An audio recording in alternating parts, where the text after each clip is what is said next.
പഴയകല വിദ്യാർത്ഥിനിയും retired അധ്യാപികയുമായ ഓമന പഴയകല ഓർമ്മകൾ പങ്കുവച്ചു.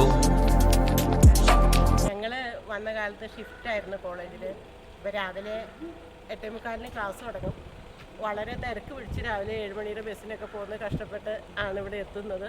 വരുന്ന വഴി ക്ലാസ്സിൽ ഉച്ചയ്ക്ക് സമയമൊന്നും ഇല്ലാത്തതുകൊണ്ട് കൂടുതൽ അങ്ങനെ ഇടപെടാനും കൂട്ടുകൂടാനും ഒന്നും അത്രയ്ക്ക് സമയം ഞങ്ങൾക്ക് കിട്ടിയിട്ടില്ല. ഉച്ചയ്ക്ക് 1 മണിക്ക് വിടും, പിന്നെ ബസ് പിടിച്ച് വേഗം വീട്ടിലെത്തണം.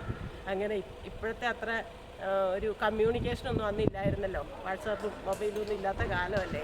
അത് കഴിഞ്ഞും ഞങ്ങൾ തമ്മിൽ കുറേ കാലങ്ങളോളം ഒരു ബന്ധമില്ലാതെ പോയി. ആർക്കും ഫോണൊന്നും ഇല്ലാത്ത കാലമായതുകൊണ്ട് കുറേ കാലങ്ങളോളം ഒരു ബന്ധമില്ലാതെ പോയി.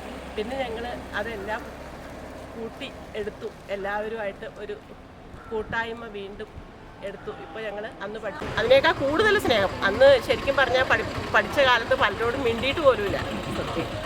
പലരോടും മിണ്ടിയിട്ടില്ല, പലരുടെ പേരറിയില്ലായിരുന്നു. പക്ഷെ ഇപ്പോൾ വീണ്ടും ഒരു കൂട്ടായ്മ ഉണ്ടായപ്പോൾ പ്രായത്തിൻ്റെതായ പക്വതയും ഞങ്ങൾ 60കളിൽ എത്തിയതിൻ്റെ ഒരു ഇപ്പോഴത്തെ ന്യൂ ജനറേഷൻ്റെ ജീവിതമൊക്കെ കണ്ടപ്പോൾ ഞങ്ങൾ പണ്ടത്തേക്കാൾ കൂടുതൽ ഒരു ആത്മാർത്ഥതയോടെയുള്ള ഒരു ബന്ധമായി. ഇതിനി മരണം വരെ നീണ്ടു നിൽക്കുന്ന ഒരു ബന്ധമായിരിക്കും.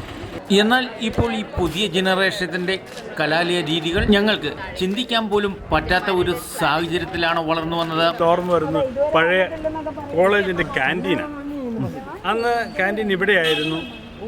മിക്കവാറും ക്ലാസ്സിൽ ഇരിക്കുന്നതിനേക്കാൾ കൂടുതൽ സമയം പ്രത്യേകിച്ച് ബികോം ക്ലാസ്സിലെ കുട്ടികൾ ക്യാൻറ്റീനിലായിരുന്നു ഇരുന്നത്.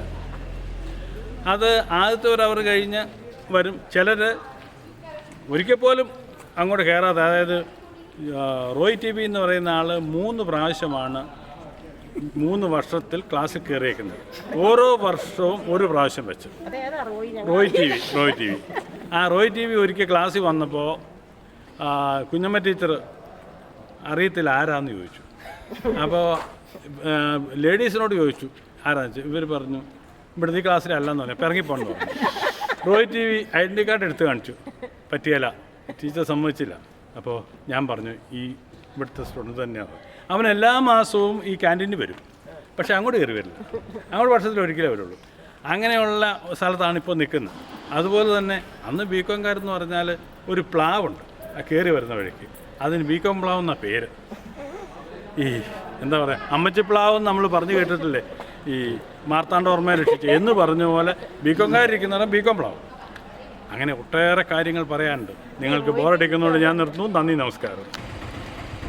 ബികോം പഠനത്തിന് ശേഷം പിരിഞ്ഞ പലരും വിചാരിച്ചു ഇനി ഒരിക്കലും ഒരു കൂടിച്ചേരൽ കാണലുണ്ടാവില്ല എന്ന്.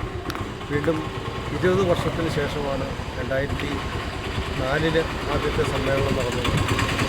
അന്ന് ഏതാണ്ട് 10ഓളം പേര് സംബന്ധിച്ചു എങ്കിലും പിന്നീട് പല സമ്മേളനങ്ങളിലായി. 2018 നടന്ന ലാസ്റ്റ് സമ്മേളനം. അത് കഴിഞ്ഞ് കോവിഡ് മൂലം ഉണ്ടായില്ല. കഴിഞ്ഞ വർഷം ഒരു ചെറിയ സമ്മേളനം ഉണ്ടായിരുന്നു.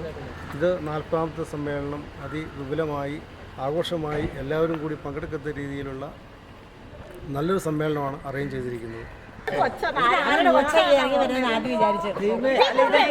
എൻട്രൻസ് വരെ മാറിപ്പോണ്ട് എനിക്ക് ഞാനിങ്ങനെ കിട്ടിയില്ല. കെട്ടിവെച്ച് കഴിഞ്ഞാൽ ആവശ്യമുള്ളതും എല്ലാം കൂടെ അവിടെ കിട്ടി. ബ്ലൗസ് കൊടുക്കാൻ പറ്റിയ ആൾക്കാരില്ല.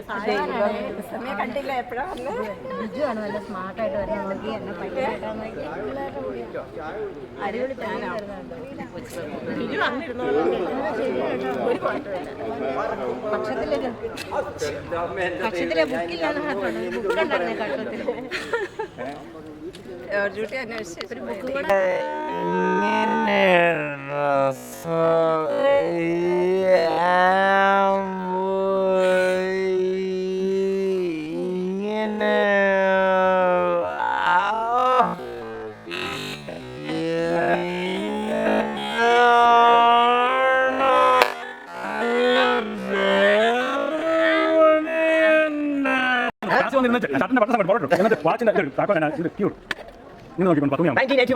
This is the oh my god I can't